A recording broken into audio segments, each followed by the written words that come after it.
I always find it funny whenever a player or a team has a bad start to a season and they'll get all of this attention. Everybody quick to jump on them, dog them, talk bad about them. But then they don't get that same kind of energy if they happen to turn it back around.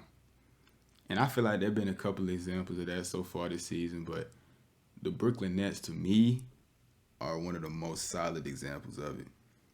Now, yeah, the start of their season was quite poor, and they had one of the most wild off seasons from a sports team I think I ever seen. But they made some changes, fired Steve Nash, hired Jacques Vaughn, and all of a sudden they 19-12. They won six straight, and they sitting at fourth in the East. Now I'm already knowing a lot of people ain't gonna trip about their little win streak because of who they done played, but they look good. On the season now, they're top 10 in offensive rating and net rating, and sit at 11th in defensive rating. They obviously led by KD, who at the age of 34 is somehow playing some of his best basketball. I'm talking about he real life approaching Unk status, putting up 37 and 5 on 57% shooting. And he third in the league in minutes played, and he only done missed one game so far this year. And you know he got his guy Kyrie Irving right there with him, hooping in his own rights. And they're actually 12 and 3 since he returned from his little suspension. Those two more than anybody to me have bought into Jacques Vaughn, and you can see everybody else on the team following suit, especially on defense.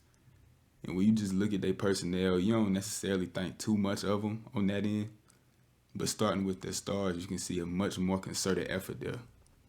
Players like Royce O'Neal and Ben Simmons help, but I want to take some time to focus on Nicholas Claxton, because I personally live in a very anti-Nick Claxton household.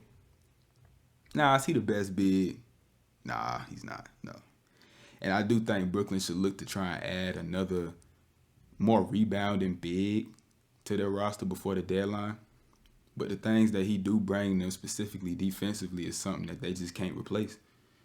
He's a viable rim protector averaging 2 blocks on the season, but he's also more than capable of switching onto the perimeter, giving their defense some of that versatility that every team wants nowadays. They've also built a solid little rotation of guys who both understand and embrace their roles. Yuta Watanabe is an effort guy who all of a sudden can shoot now, specifically from the corners. Seth Curry has always been a very sneaky scorer who can help take some of the pressure off your stars. And they got the severely underrated TJ Warren, who just came back. A 15 points per game guy on his career, whose offensive skill set allows him to score a lot more in the flow of your offense. And you definitely going to give him his few ISO touches in the mid-range throughout the game. And then you got Ben Simmons, who's been okay. He's been all right. Not exactly what you expected or would want. He's not what we've seen from him in the past. But he ain't necessarily got to be all that. We know and understand what he brings to the table, specifically as a passer and a creator. On the defensive end, he's definitely improved as the season's going on, as you would expect. And he shows a capability of playing some small ball 5 in spurts. And all that's cool.